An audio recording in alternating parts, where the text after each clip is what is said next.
بسم اللہ الرحمن الرحیم۔ السلام علیکم۔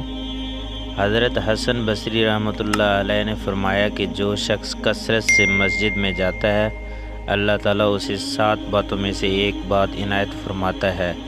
نمبر 1 پر اللہ تعالیٰ کوئی ایسا شخص ملاتا ہے کہ جس سے اللہ تعالیٰ کے بارے میں استفادہ حاصل ہو۔ نمبر 2 پر اللہ تعالیٰ کی اس پر رحمت نازل ہوتی ہے۔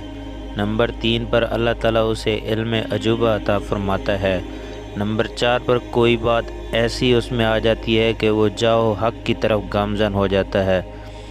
اللہ تعالیٰ اسے برائی سے محفوظ کر دیتا ہے۔ اللہ تعالیٰ اسے گناہوں سے محفوظ کر دیتا ہے۔ اللہ تعالیٰ اس میں اپنا خوف پیدا کر دیتا ہے۔ اس لیے چاہیے تمام مسلمانوں کو کہ وہ مسجد میں زیادہ سے زیادہ وقت بسر کیا کریں۔ 5 وقت کی نماز باجماعت مسجد کے اندر ادا کیا کریں۔ یہ چند انعامات ہیں جو نمازی کو ملتے ہیں۔